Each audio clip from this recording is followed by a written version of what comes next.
Hi, in this video, I'll walk you through a very common Power BI question. When should you use append and when should you use merge? Let's start with a simple example. Here I have two tables, Sales 2024 and Sales 2025. They have the same structure and both contain transaction data. So in this case, I'll use append because I want to add more rows, not more details. Go to Edit Query, then Home, Append Queries. Append Queries as New. Select First Table, Sales 2024. Second Table, Sales 2025. OK. Now we get a new table here on the left. This table simply combines the two, just stacking rows together. In real projects, after appending, I usually do a quick row count check. For example, if each table has 4 rows, the result should be 8 rows. It's a simple way to catch mistakes early.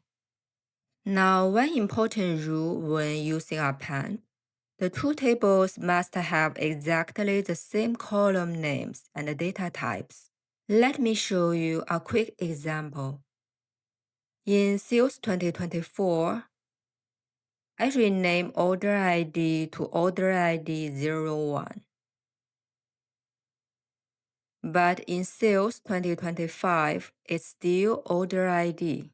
Now, if I append again, you'll see Power Query treats them as different columns, and we get nulls.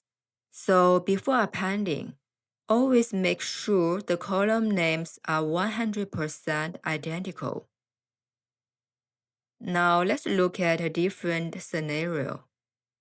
Here I have another table, Product Master. This table contains product details like product name, category. So in this case, I don't want more rows. I want to add more information. This is where we use merge.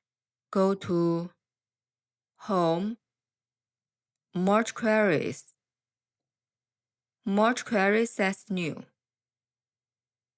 First table, Sales 2024. Second table, Product Master.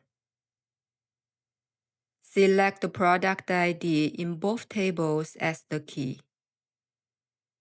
Join type. I'll keep it as left join. Click OK. Now we get a new query. Click the Expand icon.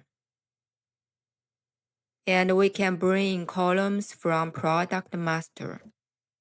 So in real reporting work, I use append when combining data across time, like monthly or yearly sales. I use merge when adding lookup details, like product names or categories. Okay, that's it for today. See you in the next video.